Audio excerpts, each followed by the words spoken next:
Okay. Your mother's. Jenny McKee. When was she born? In 1871. Okay. And your father, Mr. McKee, when was he born? In 1866. Where was your mother born? My mother was born in Monticello in Piatt County, Monticello, Illinois. And where was your father born? In Mill Mine, Illinois, Piatt County. Do you happen to remember your mother's maiden name? Marvin. Yeah. Jenny Marvin.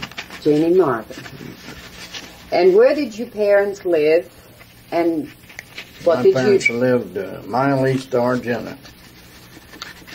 I was born and raised there, just to the south of the cemetery. What did your father do for a living? He run thrashing machines, steam engines, and sawmills, corn shellers.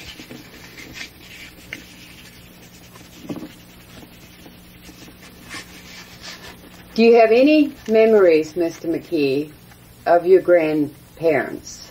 Yeah, I can remember my grandma Marvin,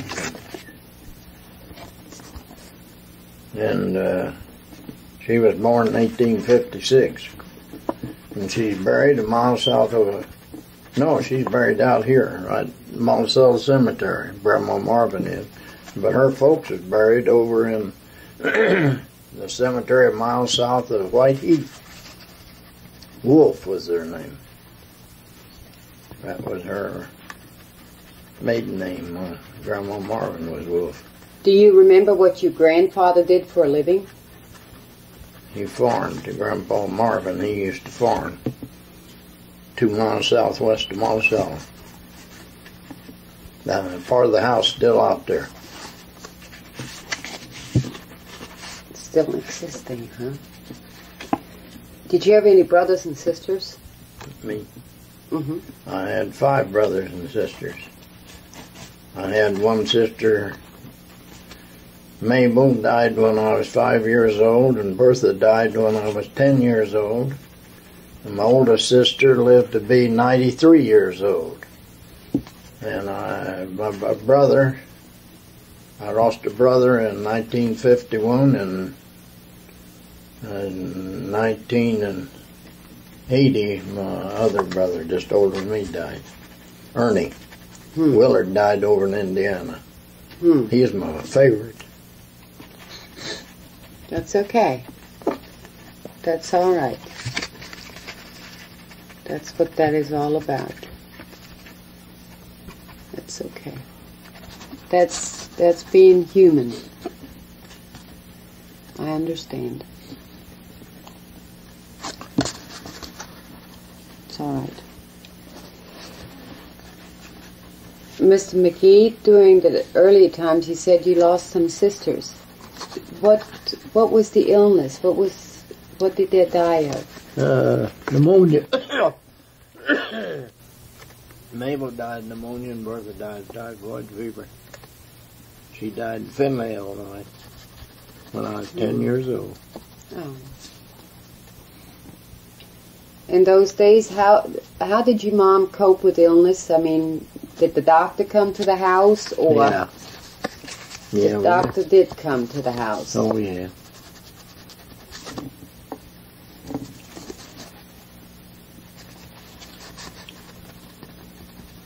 As a boy, when you were real little, what type of school did you go to? Grade school out in the country. Went 6 years. Whereabouts in the country? 2 miles east of Argenna. What kind of a play and fun time did you have when you were little? Oh, ball playing, blackman, and snowballing, and wrestling. Wrestling. Pay 42 in the winter time. That's about all.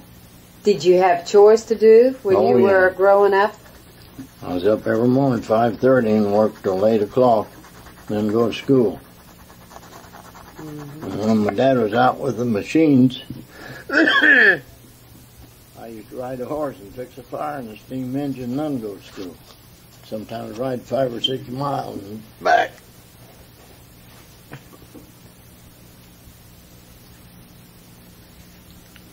What was it like in the wintertime? Rough. Mm-hmm. Yeah. How'd you keep warm? I used to wrap me up in a big old horsehide coat on the pony. And I'd go up there and get off on the back of the engine because I couldn't get off and on otherwise. That coat on wrapped around my legs. It kept me warm. And after I got a fire starting the engine, why, it got warm right there. And in the house, Mom cooking and... Oh, she was the greatest cook in the world. She'd get a meal and nothing flat. Didn't take no time. She'd get up in a half hour, she'd have breakfast ready. Everything fried up, sausage, bacon, or whatever you wanted. Times have changed, haven't they? Yeah, now I have to get my own breakfast, you know. Wouldn't you? What? I don't believe it anyway. Well, I did. I got breakfast this morning. Had it on the table and she got Oh, well, it. that's a long time ago. Well, it was. Uh-huh. This morning, I Well, said. Mama waited on you, and I think Mrs. McKee doing pretty good, too. In the summertime, what did you kids do for play and fun? I used to help my dad. We used to always help Oh, him. that was the... We had 2 acres of ground down there, and we had to hoe the acre of garden and raspberries, strawberries, and get out there the hole and hole, feed the pigs and the horses. We had 4 horses, and we always had to take care of them. Milk 2 cows, morning and evening. Well, kids has got it easy nowadays. And then walk sometimes a mile and a half to school. We generally walked from home, clear a mile and a half to school. How many years did you go to school? I went to school 6 years over there, and I went 1 year to high school, and then I went 52 weeks to Brown's Business College. I paid for 50 weeks and got 2 extra because I went 50.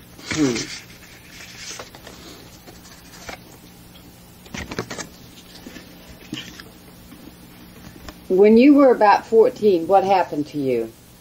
Oh, I got hurt. I caught my sleeve in the belt on the thrashing steam engine. Mm-hmm. And when it was about shut off, but I went around the wheel and threw me out in front. Broke my arm, leg, and knocked a little skull fracture. I couldn't walk very good. I had a rib broke off. Well, they took me to Mayo Brothers, old Dr. Barnes in Decatur.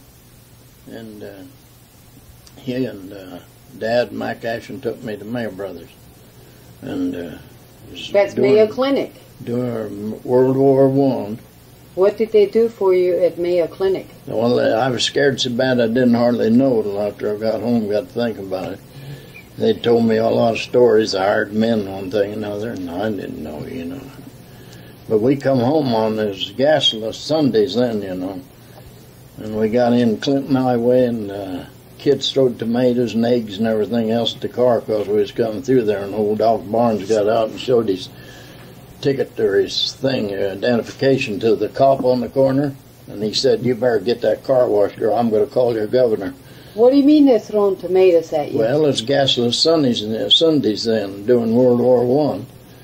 You wasn't supposed to take a car out on Sunday, save gasoline for the war, see? And if you did, they put a yellow paint on your car or something that you wasn't supposed to be out there, see, so everybody know you run on Sunday. Well, they do it, and he made them wash, and he got them kids get water and wash that car off, and we come on home.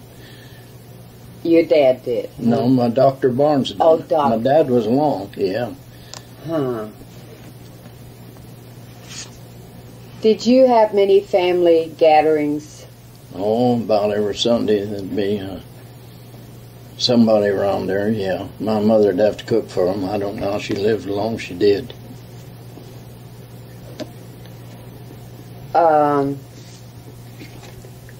Do you remember the cars coming out and airplanes? Do I remember them? Yeah, I mean, how did the first car that First you car. ever saw and the first airplane, what did you think of that? First airplane I ever rode in was at the state fair. I don't know, I was about 15, 16 years old. That was the first one I ever, but the cars, I can remember back as far as I remember, I've seen cars. My dad's brother had no car. I remember it coming there. What was the fairs like that you remember? It was a lot of fun. I used to go down and we'd get bales of straw and sleep right there. Neighbors had cattle and I'd go with him, see, and sleep there in the cattle shed. But it was generally stayed 2 or 3 days. They had special shows on? Oh, yeah, we didn't pay attention to shows, lots of races, and horse races, and that's about it. No money, spending money. I know what that was like. What were some of the particular games you played when you were a child? Baseball. You know, like the teenager. Baseball, about the only thing. I didn't get to play too much till I got going because I got hurt at just about the time I should have been playing good. Yeah. I wasn't very big. I only weighed 105 pounds when I was in first year of high school. How tall were you? 5'1". When I was going to high school, I was 5'1". Well, you've grown since then. I've noticed that. I was only 5'4" and a half, and I went to work at Standard Oil Company in 1925. No, 26. What was like Christmas in your family? Oh, just another day, mostly.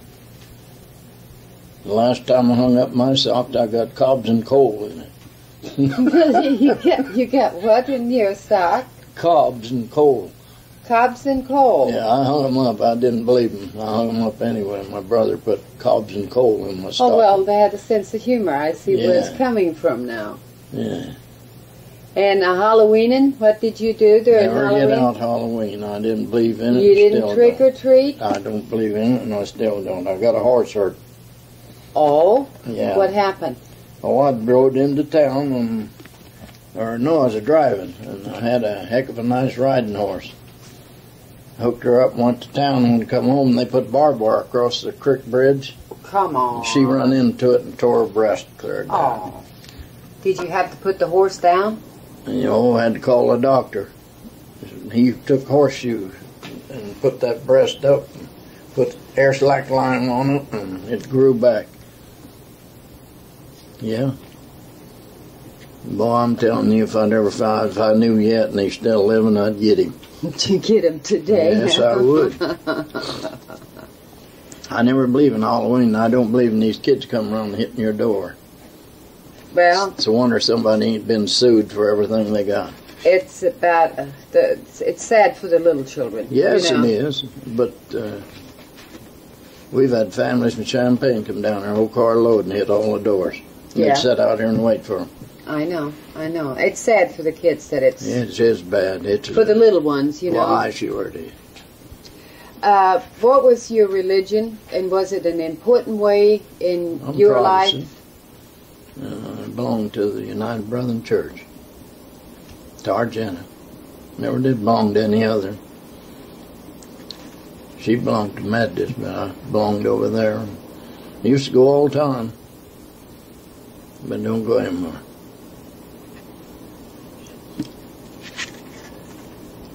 Do you remember any stories that your grandparents told you They used to talk about their childhood and about their life? Never a child. Your grandma Marvin, did she ever tell you anything? She couldn't read nor write. Grandma Marvin couldn't.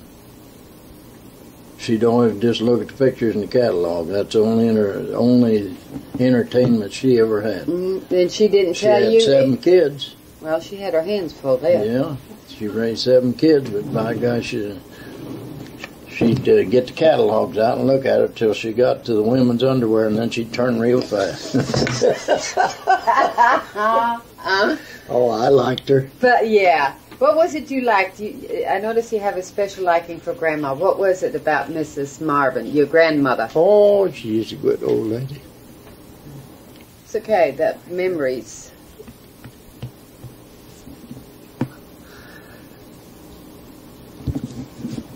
It's very healthy. We keep them in our heart that way.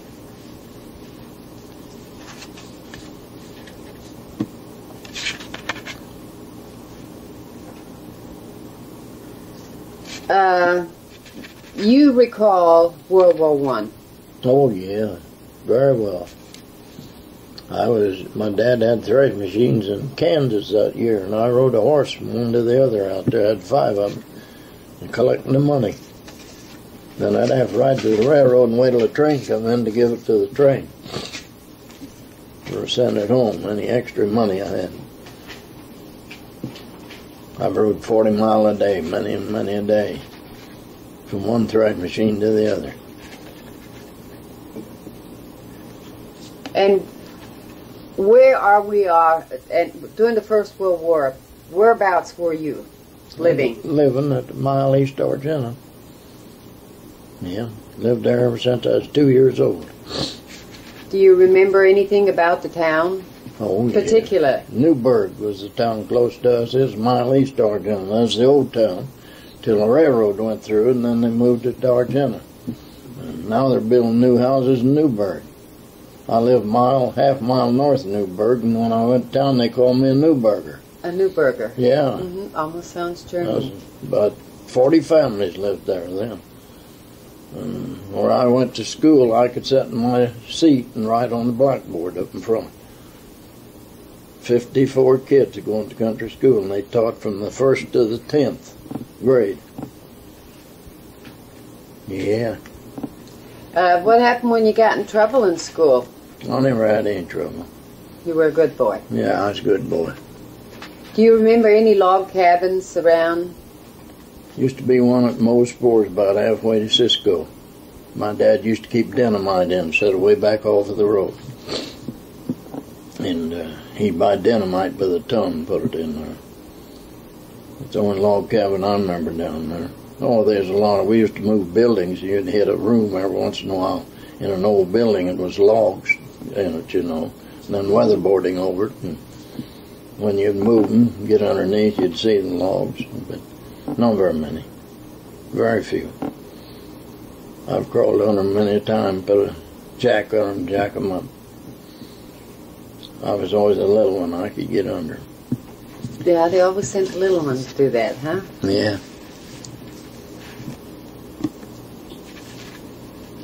Did anyone in your family had to go to the First World War? Mm-mm. Were they sent overseas? No. I had a brother, but he got hurt and he never had to go. Dave was supposed to report. He got his shoulder blade broke and he was in bed. And had to have a doctor for him. And then the war was over while he moved over to Indiana. Died over there in 51. Do you remember the Prohibition? Yeah, very well. It was during World War I. Was there any bootlegging going on? Oh, we had a lot of it. I was up before the grand jury one time. I used to get on my bicycle and go up on the drugstore and get a pint for the guy that's playing poker in the livery barn, see, and they'd give me a quarter. Mm-hmm. And they called me up before the grand jury one time and wanted to know if I ever saw anybody play poker. And yeah, where at? And I told them. Of course, they didn't say how far back, and know anybody bootlegging. The guy was on the grand jury was the guy I got the whiskey from. He handed out the back of the drugstore to me. Oh. I don't know if I know it. Yeah, I said, that's him sitting right there, and they excused me right away. That done me more good than anything I ever done to him, because I didn't like him. That's good. Did the Depression affect your family as you were growing up? Well, been unknown practically ever since I was about 14, 15. I had to help my dad till he died, and then stayed and helped my mother, and finished clearing 1,700 acres down there in Lake Decatur. Oh, I know what it's all about. I had $1.92 left for 2 years' work down there. Ain't that something? How were the people coping at the time How what? How were people coping at the time during the Depression? What do you mean coping?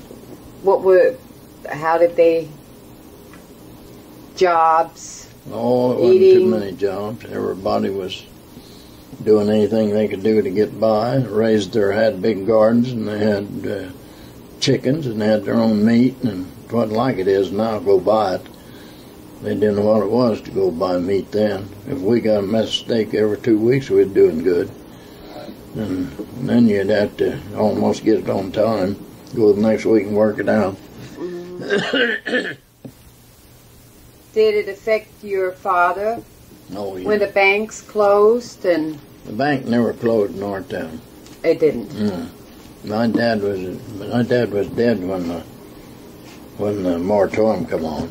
Oh, yeah. I was in the 30s. I lived in Icedale when that moratorium went on. No, that bank over there or Icedale, either one. They closed for a day, and that's all. But my dad died in 22, the same year I met her. Did people have ration cards during that time? No. The only thing is you had to, if you bought a sack of flour, then you had to take about 12 or 15 other kinds of stuff and to do it. Some kind of stamps. Huh? That's some kind of stamps. I don't know what she said. I mean, Ration stamps. That no, may have we- been during the Second World War. No, we didn't. That was second. We didn't have nothing in the first. What was your first job when you first earned your own money, and what type of work was that? Working to Wabash. I went to work there when I was going to Brown School of Business College, and 29 cents an hour. Working nights. I'd go to school at 8, get off at 3:40, and go to work at 4 and get off at 12. 6 days a week. I'd done that for 20 weeks. One winter, went back and done it for 20 weeks the next winter.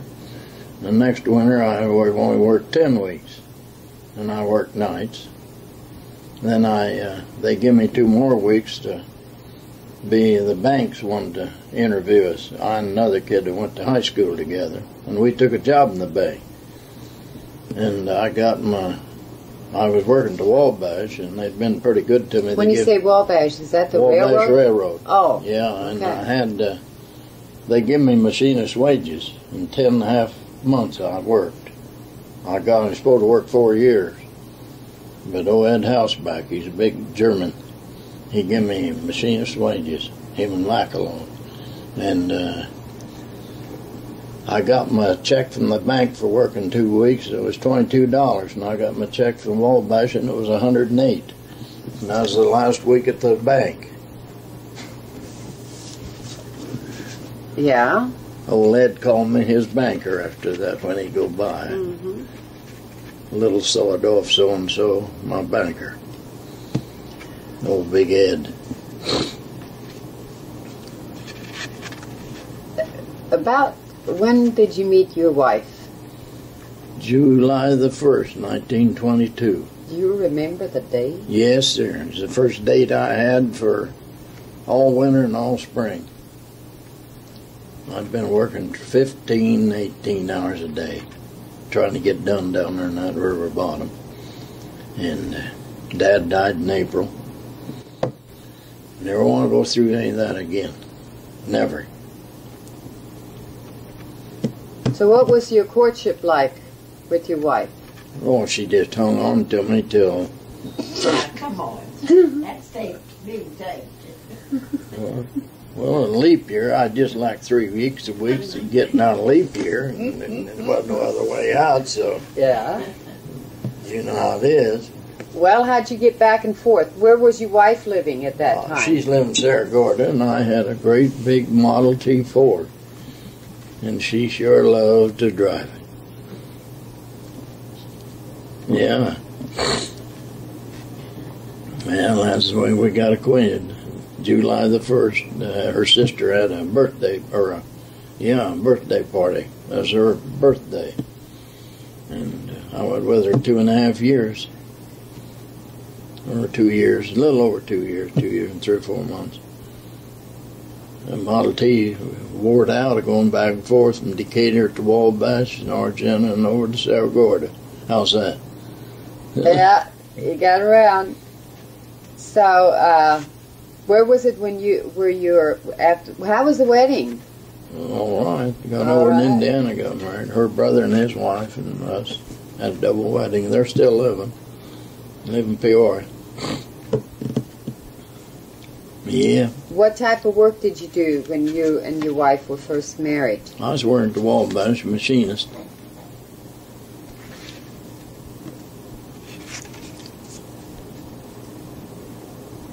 Do you remember the Second World War? Oh, Very yeah, well? very good. Yeah. I'll never Tell forget me about it. Well, I was agent Champagne, and well, they had you had to have books, you know, coupons to get gas and fuel oil and everything. Deliver all day and run around half a night gathering them up. I wouldn't go through that again for all the money they could stack up. They wouldn't let you take on no new business, just sit there. And I could have made plenty of money. I could have sold a lot of coupons, but I didn't. I'd them offer me $1 for one coupon so they could get 5 gallons of gas. But I give guys coupons. The soldiers at Chinook Field used to come down and they said they wanted to go to Kentucky. I give them 20 gallons, and I said, "Now don't go out there and tell all of them." The next Saturday, there wasn't room for anybody to park there. All the soldiers she knew was down there to get coupons. Jesus. How did you feel about Pearl Harbor? I thought it was awful dirty. I still think it was, and I think they're favoring Japan too damn much yet. I don't believe in it. I don't believe in it at all. It's absolutely crooked. It was politics sold out down the river, and they're still selling them down the river. That's American money over there that's making them automobiles. It should be invested here in the United States. And when our Congress and all of them then bring all this other outfit in like Cubans down there, Florida's full of them. They're stealing them blind down there. Don't think they ain't.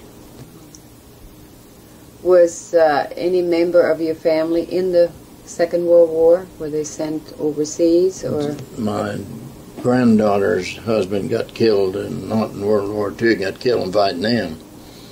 Jenny, my oldest granddaughter. And World War II, I didn't have anybody in it. You worked or you owned a garage? Mm-hmm. I bought it one morning. I was fixing a gasoline engine for the butcher shop, and the guy that run it come up there and sitting on a bread box 6 o'clock in the morning. I told him he couldn't make any money up there. He ought to get down and get to work. And he said, "You can buy it awful cheap this morning." I said, "How much?" And he said, $300. And I'll guarantee you they'll rent it to you. And I just wrote him a check on Boot Jack Parr over at the bank, cashier at the bank. Signed Harry Parr's name on it and went to work. And you bought a garage then? Yeah, in about 20 minutes. I bought that down there. What's in it? I didn't buy Where the was building. that at? Argentina. In Argentina. Mm-hmm. I was in there about 1 year and 8 months. Then I went to work Standard Oil Company. Now, what was your position with Standard Oil? I was agent at Argentina. Started out there and worked 3 years there. I was agent for Standard Oil, and then they transferred me to Isedale, and I worked 11 years in Isedale, and then I went to Champaign. I was first agent they ever had, commission agent in Champaign. What exactly, tell me what an agent does. Well, it handles all the oils and delivers oil and gasoline to farmers and contractors and everything. Pretty big business. When I went to Champaign, they was doing 850,000 gallons a year. And when I left, I was doing 5.5 million. My goodness. Yeah, and I had 4 drivers. By the time 5. And I lacked 9 gallons, delivered 1 million gallons one year myself. How's that? Biggest day I ever had was 14,800 gallons. It was on a Saturday and everybody was off but me. I had a kid to help me. And I put out 14,000 gallons of furnace oil and heater oil that day. Some day. Yeah. Did at one time you become the president of the oil workers? No, I was president of the Oil Workers Union, 24 years. Mm-hmm. Yeah. Never had a strike, never had any, and Whiting went out on a strike, and I told them they couldn't do it. You never had a strike meeting, or? No, they just went on a wildcatter, and we went over there and told them they had to go back to work, and they throwed chairs at us and everything else. Who did? So the men at Whiting, they had 10,000 employees there then, and they was in the school building down south of Whiting. And they got mad because I told them they couldn't strike, and they had to go back to work, and they started throwing chairs. It cost $6,800 to fix the gym room up in that school building. Where was that at? But, God, you got me. I can't say it.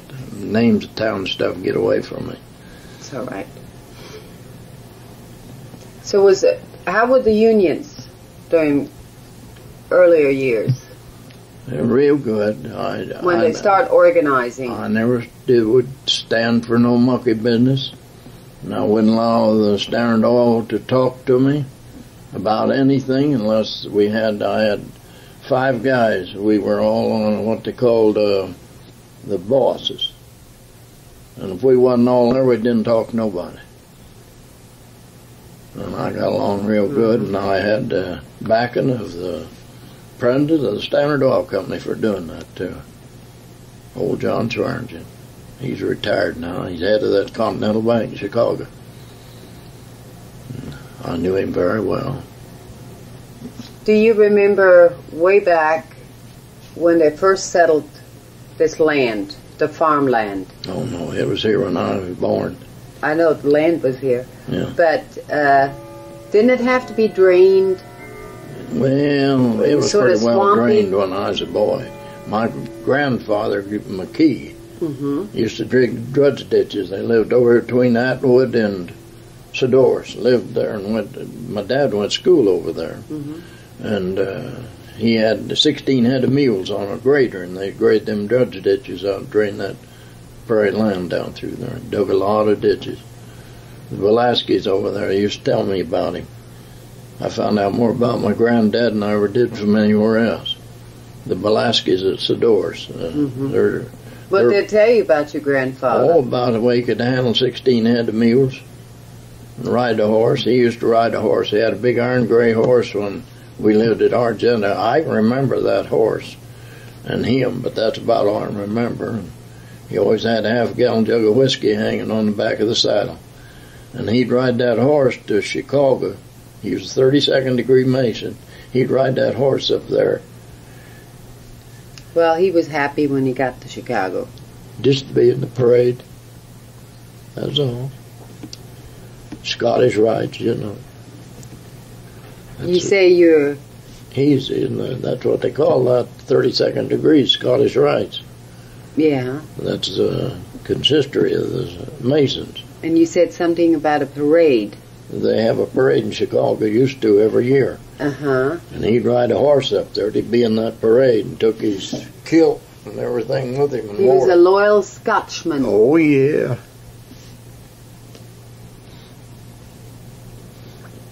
I can tell you are very, very close with your family, Mr. McKee.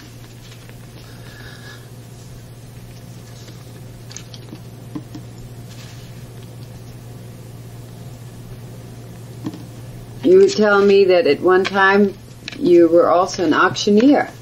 No. Not an auctioneer, but you were... I worked for the auctioneers. Cashier for the auctioneer. Yeah. Well, I've worked for about half a dozen of them around here. I used to ride a horse when I was a kid and drive the cattle in to sell them and put them back in the pen.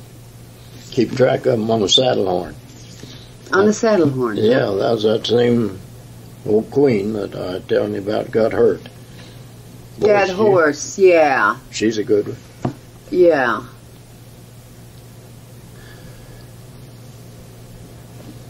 It's all right.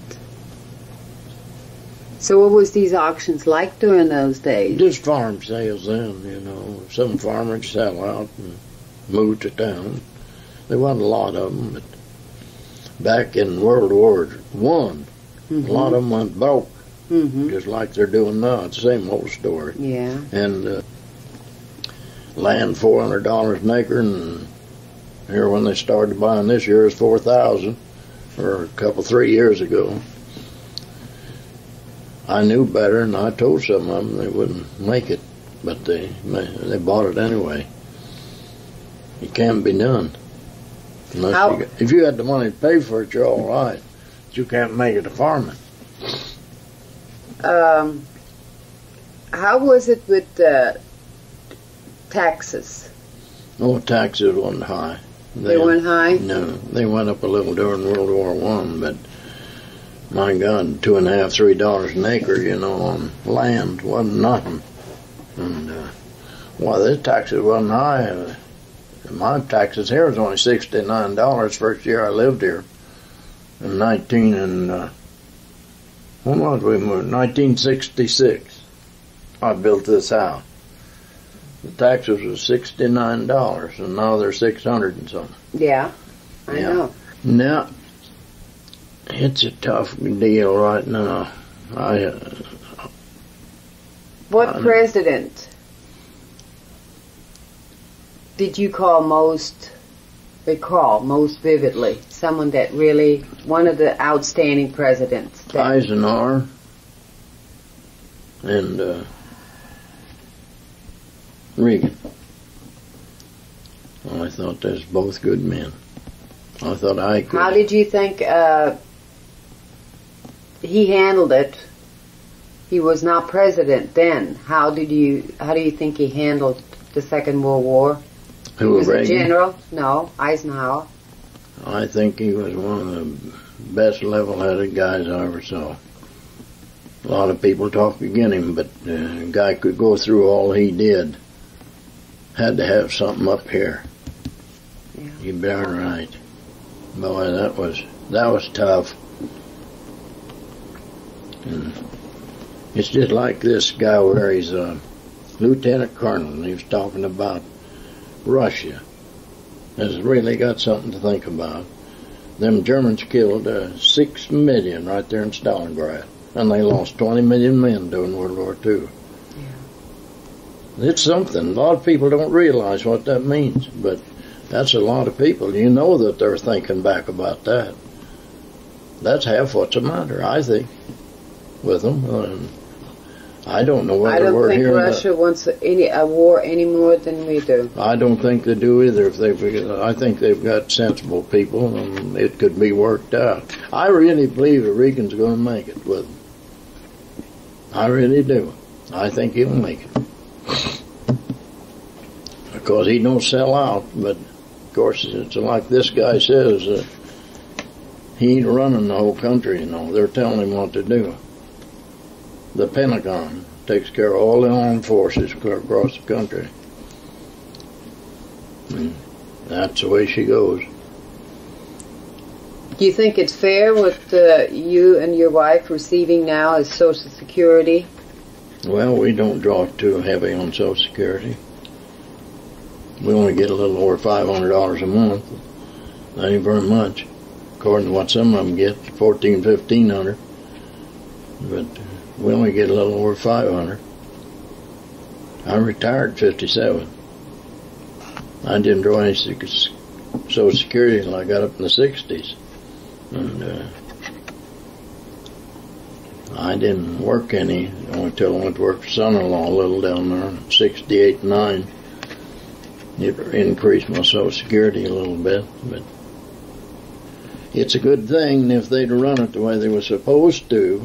It'd be Social Security, when it first came in, I sat in meetings on a lot of it back in 36 with the company. When they was trying to sell a union on it and this and that. We sat right in the meetings with them in Chicago and everywhere else, and it was for the big talk on it then was a widow with kids. Her husband dies to take care of them. See if they got an education. That's what Social Security was put in for. And to retire on at 65. Then they got anxious and dropped it to 62, and that was the biggest mistake they ever made in their life. They shouldn't have done it. They ought to have left it to 65.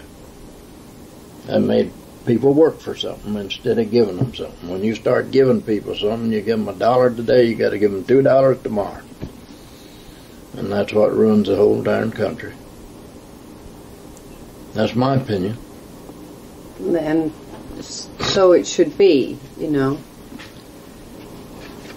When you retired from Standard Oil, did you do any other kind of jobs? Well, I moved to Arkansas and took them baths. I was on crutches. Why were you on crutches? Oh, I had just arthritis and nervous. Too much strain, stress up there. That's the reason I quit. They offered me disability and I wouldn't take it. You worked how long for Standard Oil? 31 years. I was sold their products almost 34 years. I sold them all the time I was in the garage. And at one time they told me that would count on my pension, but when they retired they wouldn't let it do it. You know, that's what puts that word doubt in your mind. You know, you doubt something. Yeah. Now you and your wife have built this house in Monticello here. Yeah. We moved back here in 1965 and we took a trailer trip, 22,000 miles, and come back. I bought a lot at Beam-Mint, and we didn't think we wanted to live there, so I come over here and bought this one. And in 66, I built the house here. And we'd done most of the work ourselves. I've hired 2 guys to rough it in. Well, I put all the inside in it, had the brick laid and the roof put on. I done the rest of the work myself. Built this house. Well, we never had any furniture. It's all new. Everything was in here. It was you new. have a beautiful house, a very, very beautiful house, and the evidence is all over your house. Your woodwork, yes, sir. Yeah. Did you see my clock and desk? Oh yes, it's I made them. It's beautiful. Tell me how you got started in woodworking, because... Oh, I just always liked to fool with it, and I got to seeing stuff here and there. And my legs was bad, but I could stand back there and do it. And I had a lathe there in my garage and a planer. I made 736 candle holders. And I made 52 stands, 30 inches high. Mm-hmm. And I made 2 clocks, and I made that desk in there. And I never done anything like that before in my life, but I thought if somebody else would do it, I could. The clock and your desk, it's exquisite, it's beautiful. I've been offered a lot of money for them 2 pieces, but they go to Nadine when we're done.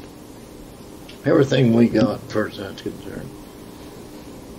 It's all in joint tenancy. When we're done with it, it's all hers. You belong to different clubs? Just the Masons right now. Yeah. I used to belong to Elks, belong to Moose. I quit all of them. I just belong to Masons. I'm chairman of the finance committee, treasurer for the lodge, treasurer for the association, and on the board of directors.